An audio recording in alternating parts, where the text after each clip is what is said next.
Muito bom dia para você ligado na tela da TV Tribuna Band. Está começando o Apita Aí, programa onde a gente produz, são vocês que apitam. E no programa de hoje a gente vai falar muito sobre a volta do Campeonato Brasileiro. Tem a final da Copa do Mundo de Clubes entre Chelsea e Paris Saint-Germain.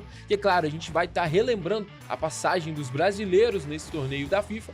E tem muito futebol também com a Copa S, a Vitória Cup, que teve o Neymar aqui no Espírito Santo, fazendo gol e jogando muito bem, além da Copa Truck, com o nosso Hugo Cibien, nosso capixaba, correndo em Cascavel.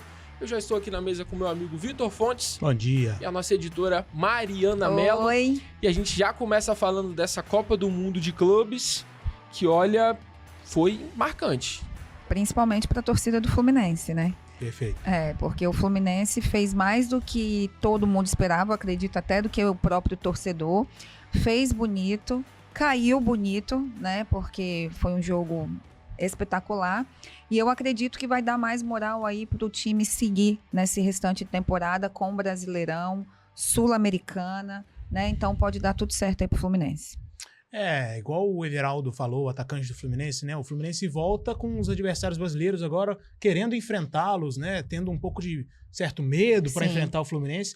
Voltou maior do que foi pro Mundial, sem dúvida alguma, o Fluminense. Sim. Foi muito bem, chegou à semifinal. Tivemos uma esperançazinha de ir para a final, né? Poderia ter ganhado, sim. Eu fico com a sensação que se o Fluminense tivesse enfrentado um pouco mais o Chelsea, né? Tivesse tido a atuação que o Flamengo teve contra o Chelsea, a postura que o Flamengo teve, poderia ter passado, sim. Mas está de ótimo tamanho, está representado muito bem. Foi o único fora da Europa a ir para a semifinal. Eliminou um time europeu, né? Perfeito, exatamente. Que coisa que os brasileiros, apesar do Flamengo ter vencido o Chelsea, né? O Fluminense foi o único time brasileiro que eliminou um time europeu. Eliminou o Al Hilal, que eliminou o Manchester City. Isso. O Al Hilal cheio de estrelas também. Isso. Então, muito bacana a participação do Fluminense, né? Os outros times ficaram mais ou menos na mesma ali, né? Flamengo, Botafogo. E quem ficou um pouco abaixo para mim foi o Palmeiras, né? O Palmeiras ficou um pouco abaixo em termos de atuação e até de resultados mesmo. Ganhou só do Botafogo, time brasileiro, e do Al-Ahly, que é um time da África, né, que o Palmeiras já havia ganhado em outra oportunidade, mas quando enfrentou um time europeu, não conseguiu ganhar, o do fraco Porto, não ganhou também o terceiro jogo do Palmeiras. Foi Inter Miami empatou, quase perdeu para o fraco time do Messi. Exatamente, e caiu nas quartas de final, pro todo poderoso Chelsea. Exatamente. E ao contrário do Fluminense, tinham altas expectativas para o Palmeiras, né? Exatamente. Tanto a torcida quanto a imprensa, principalmente a imprensa paulista. Então, realmente, aí teve essa surpresa, né? Boa para a torcida tricolor e não tão boa para os palmeirenses. Vamos até ver, a gente preparou a tabela de classificação, de como ficou os grupos, antes depois a gente até falar de como é que foi o mata-mata. E a gente vê que o Palmeiras ali, ele teve... Por mais que ele tenha ficado em primeiro, talvez ele tenha tido a pior fase de grupo dos brasileiros. Foi o que menos pontuou, olha. Tá empatado com o Fluminense, né? E foi o que fez o pior jogo, gente, que é aquele jogo entre Palmeiras e Inter Miami, pelo amor de Deus. Foi horroroso. Você vê que pegou um grupo muito acessível. A gente sempre falava aqui que era talvez o grupo mais fácil, junto ali talvez o do Fluminense. Que o Borussia hoje ele é melhor do que o Porto, mas os outros dois times são muito fracos. E criou-se também uma expectativa com o Palmeiras com os reforços também, né? Teve o Paulinho, o Vitor Roque, o Facundo Torres. Ainda teve o Estevão. O Estevão ainda jogou, fez gol contra o Chelsea, inclusive. Sim. Mas você vê que nem isso tudo foi suficiente para o Palmeiras conseguir apresentar um bom futebol. O Botafogo, muito bem vencendo o Paris Saint-Germain. Sim. Ninguém esperava. Venceu o Seattle também, que eu acho que ali era pra fazer obrigação. E perdeu um jogo com o Atlético de Madrid ali que eu achei que podia ter feito mais. Verdade. Sim. Foi uma surpresa o Renato Paiva cair pra vocês? Então, as falas recentes do John Textor, né? Inclusive essa semana ele falou que o que pesou para a demissão do Renato Paiva foi que ele achou que o Renato Paiva fugiu dos seus padrões, das suas convicções, né? Que ele mudou muito o time diante do Palmeiras. E eu acho que o fato de ter caído para o Palmeiras, que já tem uma rivalidade interestadual, e que o Textor, junto com a Leila Pereira, também criam muito essa batalha aí, fez aí o caldo entornar. Então, agora vem, né, o filho do Ancelotti, né? Sim. O Flamengo ali foi muito bem na fase de grupos, o melhor brasileiro. ficou em primeiro com 7 pontos, venceu muito bem o Chelsea de virada, uma partida assim super emocionante, venceu o Esperance, empatou com o Los Angeles ali no jogo meio pragmático, o Flamengo já era líder, já estava classificado, nada ia mudar, e o Fluminense que se classifica em segundo no seu grupo e que correu o risco de até ficar fora com aquele jogo muito ruim do Mamelodi que a gente comentou aqui. 0-0, né? Exatamente. E aí a gente vê também a parte da eliminatória, do chaveamento, a gente vê que o Fluminense, ele cai ali justamente contra a Inter de Milão, que a gente até comentou aqui que talvez fosse o pior adversário possível para o Fluminense. A gente até falou, poxa, o Fluminense podia ter jogado para vencer, para se classificar em primeiro, para pegar o Monterrey. Aí o Fluminense vai lá e vence a Inter de Milão. E vence a Inter de Milão. Ele vai lá novamente e vence o Al Hilal. Sim. E cai apenas para o Chelsea, que já havia eliminado o Palmeiras, que já havia eliminado o Botafogo. Sim. Então, assim, num jogo eu acho que o Fluminense foi bem dominado. O Chelsea havia eliminado o Benfica, né? Também. Eu acho que foi um jogo em que o Fluminense foi muito bem dominado. Acho que foi o jogo que o Fluminense mais teve dificuldades nessa Copa do Mundo. Eu acho que o Chelsea soube marcar muito bem as saídas de bola do Fluminense. O Fluminense teve um problema de jogadores que não puderam jogar também. Samuel Xavier ficou de fora. O próprio reforço, né? O Soteldo Soteldo não pôde participar. Se eu não me engano, acho que o Martinelli também ficou fora desse jogo, né? Então são baixas, assim. O Fluminense trocou de esquema contra a Inter de Milão, quis igualar... espelhar a Inter, colocou 3 zagueiros, e aí como deu certo, o Renato utilizou essa formação contra o Al Hilal também, mas aí contra o Al Hilal, muita gente ficou suspensa para jogar contra o Chelsea, Sim. E aí teve que colocar Thiago Santos para jogar, teve que substituir umas peças, que o Fluminense tem um elenco um pouco curto, né? Tem um time titular bom, mas um elenco curto. Não tem um banco completo, e mesmo assim Renato Gaúcho conseguiu, que cada jogo foi uma escalação, né? Ele teve que usar ali as artimanhas dele, e ele falou que o que ele mais sabe é isso, tática, né? E eu gosto muito, mas eu gosto muito do Renato Gaúcho. Eu acho que esse Mundial ele se fez. Né? Tem gente que tem um pouquinho de ranço, que não gosta das entrevistas e tal, mas eu acho que valeu muito a pena pra ele também, até pra ele já é um cara que tem como é que fala quando a gente tem uma autoestima muito alta, bastante. E agora ninguém segura mais ele. E do outro lado, o Flamengo foi o único clube brasileiro, né? Que ficou do lado da Liga dos Campeões, vamos dizer assim, né? Sim. Porque já foi de cara pegando o Bayern de Munique. O time que o Flamengo não queria pegar, que era o Bayern, fez de tudo pra vencer o Chelsea, acabou pegando. E em seguida iria pegar o PSG, que em seguida pegou o Real Madrid.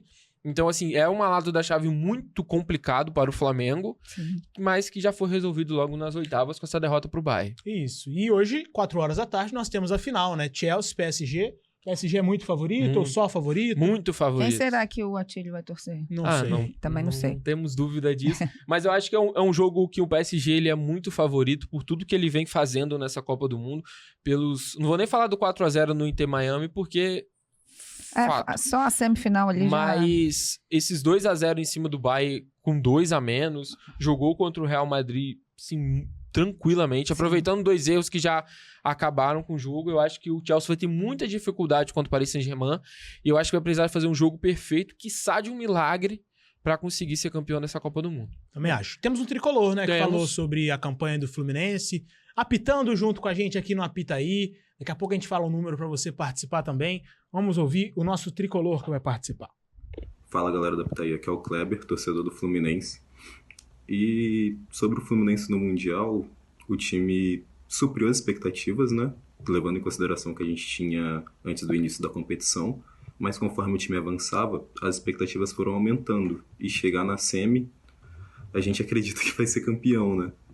Eu já tava gritando, brincando com os meus amigos que já era campeão. Mas infelizmente, futebol é isso aí. A gente perdeu jogando bem abaixo do que a gente joga. E eu jamais imaginei que eu iria falar essa frase, mas o Freitas e o Martinelli fizeram muita falta. E o roteiro é muito cruel. O time, o jogador que o Fluminense deu as chaves do mundo, fecha a porta na nossa cara, né? Óbvio que também tem muito mérito do atleta, mas mesmo assim permanece a crueldade. E foi um pouco difícil pra mim também, eu dei uma choradinha no bar, mas vida que segue, seremos campeões. A choradinha no bar é clássica, né, gente? E realmente Muito é bem lembrado, né? É muito cruel, né? O Chelsea contrata o João Pedro, inscreve, e ele na partida seguinte, ele não foi titular contra o Palmeiras, mas é titular contra o Fluminense, faz 2 gols e elimina o clube que o revelou. É aí que mora a diferença dos times da Europa para os times brasileiros, né? Eles têm esse cacife para contratar quem quiser. Sim. No meio da competição, inscreveu o João Pedro, e aí ele foi cruel com o Fluminense. E é isso. E foi ótimo também para o mundo conhecer o João Pedro, né? Porque Sim, ele havia quem sido sabe. convocado para a seleção brasileira e eu lembro que à época várias pessoas se questionaram, porque não é todo mundo, todo torcedor, todo apreciador da seleção que consegue acompanhar os jogos da Europa e tal, e questionaram ele. Eu lembro que ele foi titular, ele fez até uma boa apresentação. E aí agora, né, deu esse show diante do Fluminense e tá na final da Copa do Desenharam Mundo. muito dele por ser do Brighton, né? E agora eu quero ver se vão fazer então, isso também por ele foi agora ser do exatamente Chelsea. isso. Por ser do Brighton não servia, agora por ser do Chelsea talvez Isso aí. pra torcida sirva. Mas agora, mudando a fita, vamos falar agora sobre Campeonato Brasileiro, que volta nesse domingo. A gente tem aqui os jogos do dia com Corinthians e Bragantino, Cruzeiro e Grêmio e Fortaleza e Ceará. Ontem nós tivemos clássicos, né? Tivemos Sim. Vasco e Botafogo, Flamengo contra São Paulo, já voltou grande o Brasileirão, né? Mas hoje também promete aí com jogos do dia. E que saudade que a gente tava do Brasileirão, né? Vamos falar a muita verdade. saudade. Sim, principalmente para quem não tinha time no Mundial, né? Tava com bastante saudade de passar raiva Sim. com o futebol brasileiro. E jogos interessantes hoje também, né? Tem clássico Sim. cearense, Fortaleza e Ceará. Tem um clássico dos maiores campeões da Copa do Brasil, Cruzeiro e Grêmio. Corinthians e Bragantino, o Bragantino com uma bela campanha, o Corinthians um grande time. Então aí uma expectativa boa para os jogos de hoje. Amanhã ainda tem um Juventude e Sport e o Brasileirão tá aí de volta. E falando de torcedores que não puderam acompanhar o time no Mundial, a gente tem o Bruno Perim, torcedor do Cruzeiro, que mandou seu vídeo pra gente também. Teve um gostinho, né, na Vitória Cup. Exatamente. Fala galera do Apitaí, muito obrigado pela oportunidade de estar aqui vindo falar sobre o Cruzeiro. Eu sou Bruno Perim, moro aqui no Espírito Santo, acompanho o Cruzeiro há vários e vários anos, torcedor fanático mesmo do Cruzeiro. Hoje o Cruzeiro enfrenta o Grêmio pelo Campeonato Brasileiro, depois de um mês parado aí pelo Super Mundial de Clubes, né, que todos nós acompanhamos. E o Cruzeiro hoje recebe o Grêmio no Mineirão. E eu acredito que o Cruzeiro deva vencer o Grêmio, porque o Cruzeiro hoje é o melhor mandante no Campeonato Brasileiro. São 5 vitórias, 1 empate, 10 gols marcados, apenas 3 sofridos, o que dá ao Cruzeiro a melhor campanha como mandante no Campeonato Brasileiro até essa rodada 12. O Cruzeiro, que ainda não anunciou nenhum reforço, né, para esse retorno do Campeonato Brasileiro, mas o Cruzeiro já contratou seu melhor reforço no início do campeonato, que foi o Leonardo Jardim. Leonardo Jardim foi capaz de recuperar todos os jogadores do elenco, e os que ele não recuperou, o Cruzeiro já negociou e já abriu mão deles, o que até melhorou o ambiente no Cruzeiro. Hoje se fala um ambiente na Toca da Raposa muito mais leve, muito mais coeso e com muito mais jogadores focados nesse objetivo. E para mim o objetivo do Cruzeiro nesse Campeonato Brasileiro tem que ser terminar entre os 6 primeiros e conseguir essa vaga para Libertadores, seja pré-Libertadores ou diretamente na fase de grupos, coisa que eu acredito que hoje, com o futebol, o Cruzeiro é capaz de praticar e com os jogadores que tem no elenco, é capaz de conseguir sim. Então, muito obrigado aí pela oportunidade e vamos, Cruzeiro! E aí, Vitor, o Cruzeiro é totalmente favorito para cima do Grêmio hoje? Totalmente, eu acho muito. É favorito pela campanha, como o Bruno falou, pela fase que vem vivendo, né? A gente falou sobre a pausa do Mundial, como prejudicou o Cruzeiro, né? Mas a gente não pode tirar de parâmetro, a gente não tem um parâmetro, né? A gente tem que falar sobre como os times pararam. O Grêmio estava bem instável com o Mano Menezes, o Cruzeiro numa ótima fase, na cola do Flamengo ali, empatado em pontos. Então eu encaro o Cruzeiro como favorito assim para hoje, 8h30 da noite. Os jogos na parte da noite por causa da final do Mundial, né? Então acho o Cruzeiro favorito sim. Não muito, mas favorito. Eu achei que o Bruno foi ótimo, porque ele fez uma ressalva muito importante, que é o Leonardo Jardim. Sim. Né? Desde que esse técnico assumiu o Cruzeiro, não só os cruzeirenses, como torcedores de outros times, estão muito falando bem do Leonardo Jardim, que realmente o Cruzeiro estava bem capenguinha, né? Sim. Então ele foi lá e ele é inteligente, cada jogo você vê que ele surpreende o adversário, e o Cruzeiro tá ali colado em cima, né? Teve a parada, mas se espera aí que ele siga nesse ritmo. E foi legal que ele não criou tantas expectativas, assim, já falando de título, né? Apesar de estar na cola ali do Flamengo. Pés no chão. Eu acho que é pés no chão, bem certeiro, foco na Libertadores, até porque é um torneio que atrai mais atratividade, tanto para relação financeira, né? Venda de cotas de televisão, atrair jogador também, porque ficar fora da Libertadores, talvez o jogador não queira vir porque não vai estar jogando esse torneio tão grande aqui na América do Sul. Então, eu acho que ele foi bem certeiro nisso daí. O pessoal que na redação fica acostumado com eu zoando, né? Enchendo o saco. O Flamengo que segure o Cruzeiro que nós estamos chegando e tal. Mas a realidade é essa aí. É voltar a disputar uma Libertadores, né? Sim. A realidade do Cruzeiro é essa e o objetivo é esse. E depois de falar da Copa do Mundo de Clubes e da volta do Brasileirão, a gente vai dar uma pausa. E depois do intervalo a gente volta a falar sobre muito futebol com Vitória Cup, Copa S e também tem a Copa Truck.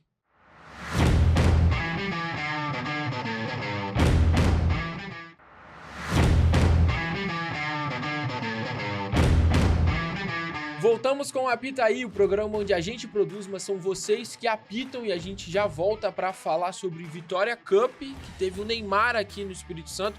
O Santos venceu com certa facilidade a Desportiva por 3-1. O que vocês acharam aí da partida, do Neymar, voltando a marcar? É interessante que o Vitor aqui acompanhou tudo, né, galera? O Vitor esteve na chegada do Neymar, também foi ao estádio, e nós tivemos 2 momentos, assim, né, porque... a gente sabe que aqui no Espírito Santo nós temos torcedores do Santos, Sim. Mas a gente tem a consciência de que a maioria das pessoas que estavam lá, tanto na recepção quanto no estádio, era toda para ver o Neymar. E o Neymar acabou atingindo as expectativas da galera que estava no estádio, né? Fez um gol de pênalti, participou de outro gol, Sim. Jogou ali os primeiros 45 minutos e ainda fez vários VTs, né? Que sentou no banco, comeu uma pipoquinha, né? E como que estava o clima lá? O que você achou? O que você percebeu? Foi bom para ele? Como é que foi? Então, o pessoal estava bem empolgado, né? Muitas crianças, muitos jovens, adolescentes. Tinha um menino que eu entrevistei chamado Pablo Neymar, né? Que o pai deu o nome em homenagem ao jogador do Santos. Então, um clima bem, bem amistoso, torcidas misturadas, da Desportiva com a do Santos também. E o Neymar sobrou em campo contra a Desportiva, né? Deu passes diferenciados, fez gol, deu assistência, enfim.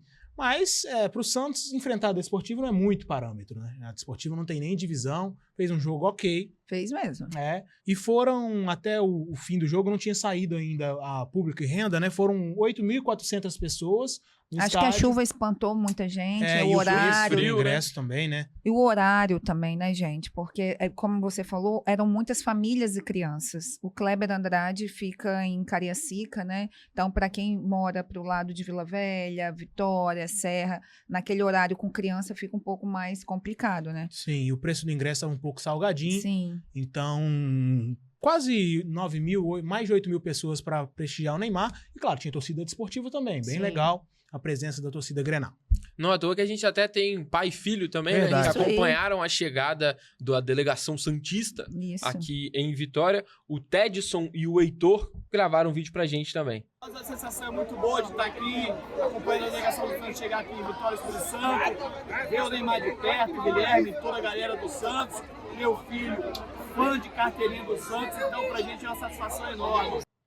Isso é muito legal, gente, porque nós que estamos aqui, né, dentro da redação, que a nossa redação é integrada, jornal, online, aqui o estúdio, toda vez que vem um time de fora para cá, né, seja carioca, os mineiros, e aí veio o paulista, o Santos, o capixaba, ele adora futebol, ele se movimenta, então ali você não tinha só santistas, né, como a gente falou, tinham fãs do Neymar, mas isso é muito legal, que mostra o quanto o capixaba curte futebol, e você vê os pais levando as crianças, as famílias, eu adoro isso, eu acho isso muito massa. Muito legal mesmo. Sim. E ainda falando de futebol, temos a Copa Espírito Santo, que já chegou na sua fase de mata-mata, nós temos aí as quartas de final. Sim. Ontem tivemos a confirmação do Vitória, classificado contra o Vila Velhense, né? E aí, para quem vai pegar o Vitória? Capixaba ganhou do Real Noroeste por 1-0, jogam amanhã, partida de volta em Águia Branca, no Rochão. Hoje, daqui a pouco, temos a partida de volta Rio Branco de Venda Nova e Desportiva. Desportiva aí teve que dividir atenções no meio da semana, né? Mas o primeiro jogo ficou 0-0. Tá tudo aberto. Quem ganhar, classifica. Segundo jogo agora no Araripe. E na terça-feira, para finalizar, Serra e Porto. O Porto já venceu lá no Robertão. Agora joga no Kleber Andrade para possivelmente confirmar sua vaga na semifinal, né? E tá no mata-mata. Agora é hora. O Vitória é o maior campeão da Copa Espírito Santo. E aí tá na briga ainda para conquistar seu 5º título de Copa ES, o Alvianil. Só para relembrar, a Copa S dá vaga para a Série D. Série O campeão D. da Copa ES dá vaga para a Série D. E o segundo lugar geralmente estava dando vaga para a Copa Verde. Mas todo ano a CBF decide se vai dar ou não. E aí não está confirmado ainda, mas geralmente o segundo lugar vai para a Copa Verde. Então é um torneio bem importante para os clubes capixabas aqui também, disputar a Série D. Tão sério quanto o Capixabão. Sim, com certeza, né? Tendo o sonho aí de subir, de escalar, né? As séries no Brasileirão. Então é um torneio pra gente ficar de olho aqui, para no ano que vem a gente já tá acompanhando o vencedor na Série D.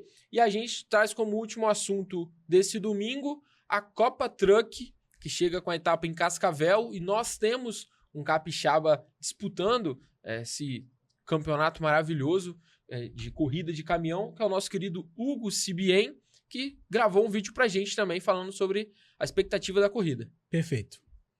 Pessoal, estamos aqui na quinta etapa da Copa Truck 2025, na gelada Cascavel, e uma novidade bem legal. As expectativas para a corrida estão boas. Foi uma etapa que eu corri ano passado, foi minha segunda corrida na Copa Truck, consegui um pódio em terceiro lugar, mas tem novidade. A novidade é o seguinte: vai ser a primeira corrida de todos os tempos de caminhão à noite. Já corri à noite na 1000 milhas e outras categorias, mas de caminhão vai ser a primeira de todos os tempos de qualquer categoria do mundo. Tem as categorias europeias de caminhão, tem as brasileiras, e vai ser a primeira vez que a gente vai correr uma corrida de campeonato no sábado à noite a partir das 19 horas. Espero o torcida de vocês, tem uma novidade para mim, vamos ver como é que o caminhão vai se comportar. Vamos ter um treino de adaptação aí para ver como é que vai estar a luz, a iluminação do autódromo.